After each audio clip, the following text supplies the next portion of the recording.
Today we are looking at a really high-stakes question. It's right at the intersection of career stability and personal financial security. And that question is, what actually makes a health insurance plan secure? Truly secure. Exactly. Our mission today is to analyze what is, frankly, a pretty powerful cautionary tale. It contrasts two just fundamentally different ways of thinking about health security. It's all based on the material in front of us. And it's a deep look at why, convenience is so often the enemy of genuine protection. Especially when disaster strikes. Well, yeah. And we're diving into much more than just policy details here. We're really looking at two opposing philosophies of ownership. Ownership, yeah. Yeah. I mean, do you see your health coverage as a temporary benefit? A generous perk that's tied completely to your job? Or do you treat it as a permanent asset? Something that belongs only to you no matter what happens with your paycheck? The consequences of that choice, as we're about to see in this story, are just staggering. And to make this difference, which can feel a bit abstract, really concrete, the sources introduce us to two friends. Right. Ram and Shyam? Ram, the corporate executive, flying high, confident, maybe even a bit smug about his company perks. And then there's Shyam. He's a freelance consultant, and he approaches his security with this sort of quiet, long-term focus. Inseparable friends, but they're safety nets. Oh, worlds apart. Absolute worlds apart. So let's start with Ram. He embodied that confidence of corporate success. His whole thinking was built on the idea that he didn't need to worry about this stuff. Right. His company gave him what he proudly called a great group plan. And you can see why he felt that way, can't you? Oh, totally. The sources highlight a few points that make Ram's attitude. Yeah. Well, not just appealing, but really common. First, it was free. Zero cost to him. Zero premium cost. Second, the policy had what he described as a huge coverage limit. And maybe this is the most important part, psychologically. It is. Ram saw his executive job itself as this sort of unbreakable shield. The logic makes sense. If I'm this valuable, if my job is this secure, then my coverage must be guaranteed. But hold on a second, though. I mean, isn't Ram's thinking? Isn't it pretty rational for most of us?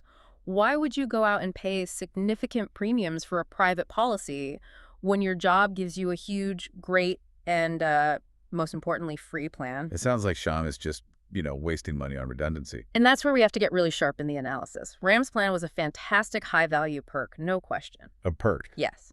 But the second you accept your coverage as just a perk, you also accept two key vulnerabilities that Shyam was keenly aware of. Okay, what are they? First, its terms are set by the company and they can change. But second, and this is the big one, its very existence depends solely on your employment.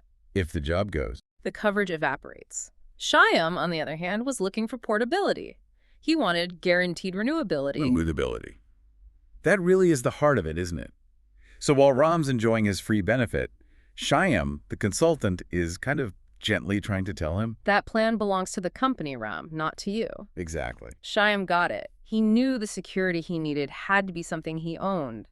An asset, something that couldn't just be revoked by an HR department or, a quarterly cost-cutting decision. So he went and got his own. He did. Right. He proactively secured his own policy. And the source is specific here.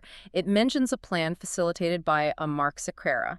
This wasn't just a random policy. It was a very deliberate choice. A choice driven by criteria that Ram just completely ignored.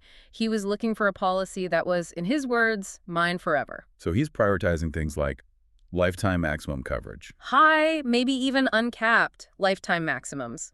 And critically guaranteed renewability. Which means? It means the insurance company cannot cancel the policy, ever, as long as he pays the premiums. It doesn't matter what his health is like, doesn't matter if he's employed. That cost Rama avoided. Shyam saw it as the price of permanent independence. So the stage is set.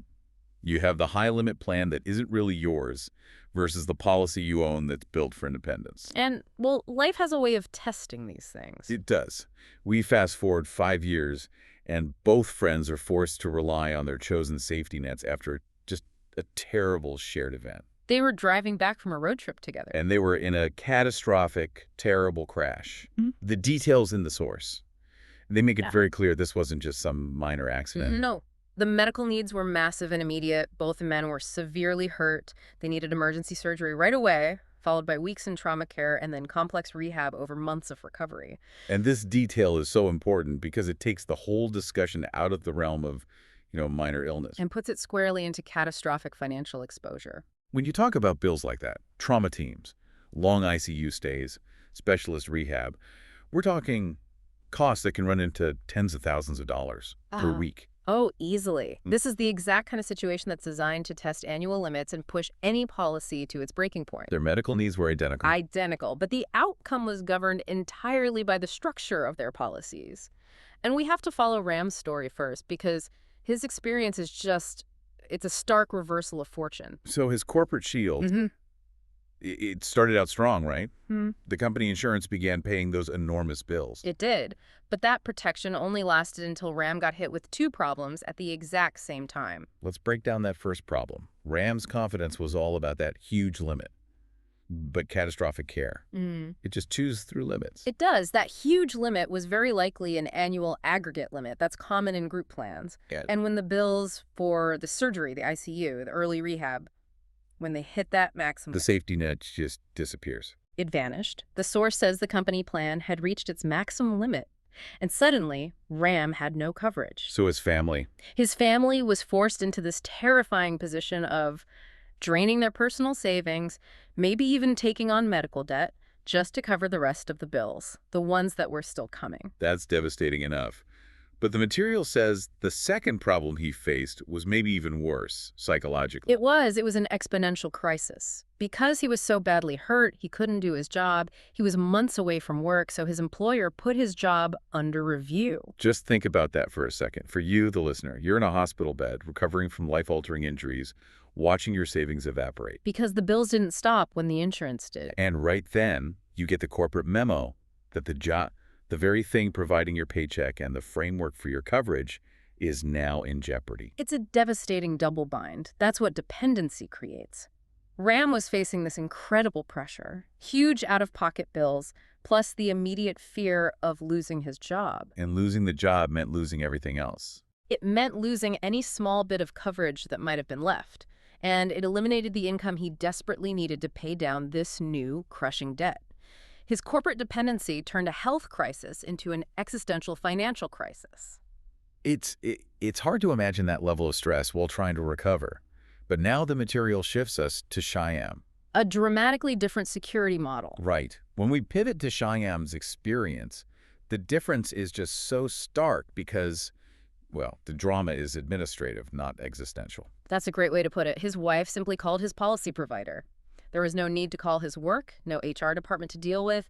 There was no fear, no scramble. The whole situation was insulated. And that insulation, based on owning the policy, really proves its worth here. Completely. Because the policy was Shyam's own personal asset, the two factors that destroyed Ram were just irrelevant. So first, it didn't matter that his freelance income had stopped. Not in the slightest. He might have worried about how to pay future premiums down the line, but the coverage itself was totally safe. It was designed to pay medical costs no matter what his income was doing. And second, it didn't matter at all that he was unable to work for months. There was no job under review. His health security was completely independent from his ability to earn a wage. So what was the outcome? The outcome is the real lesson here. Shyam's personal plan just kept paying all the covered medical costs. It didn't exhaust some limited corporate maximum. Which allowed him to focus. 100% on recovery. And crucially, his savings were untouched. They were safe. Yep. His long-term financial stability was preserved. That's the return on his investment. Wow. The final contrast is just staggering. Ram is facing financial ruin, possible unemployment, and this debilitating stress. And Shyam is facing recovery with complete financial peace of mind. Which brings us to Ram's painful realization, the too late moment. Right. He finally understood that company plan he'd been so proud of. It wasn't a permanent fixture of his life. It was, in the source's words, a generous temporary benefit. Completely tied to his employment contract. And on the flip side, Shyam's gratitude wasn't just for the plan. It was for its structure. It was a permanent asset owned by him. And this is really the core nugget for you, the listener. Understanding that profound structural difference. Between employer-provided group coverage, which It prioritizes cost efficiency for the business. And personally owned individual coverage. Exactly, which prioritizes portability, guaranteed access, and maximum limits during a severe, unforeseen crisis. The source material is very direct about this. It lays out the moral of the story in pretty strong terms. Don't let your health security depend on your job. And while the source calls that a simple moral, what it really means for you is, well, it's a call for a fundamental reevaluation. How so? Look, Ram had a corporate plan with a huge limit, but that limit failed him. It exposed his personal savings to catastrophic debt. Meaning the benefit just wasn't enough when it was really tested. It wasn't durable. The real lesson is to understand policy durability. You have to scrutinize more than just the deductible. You need to look at the guaranteed renewability clauses and, critically, the aggregate lifetime maximums of any plan you rely on. That structural analysis, that's the payoff of this deep dive. We've used this compelling story of Ram and Shyam to unpack that crucial contrast, the corporate benefit versus the personally owned asset. So if we bring this all back to you, the listener, the final question is really this.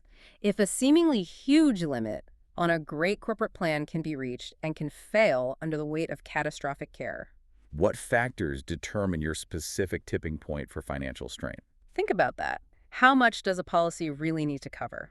And how independent does that coverage have to be to protect your personal balance sheet against the absolute worst-case scenario? Consider the true cost of that independence versus the hidden cost of dependency. Indeed. Think critically about what security really looks like when it's tested by the completely unexpected. Until next time, keep thinking critically about your safety net.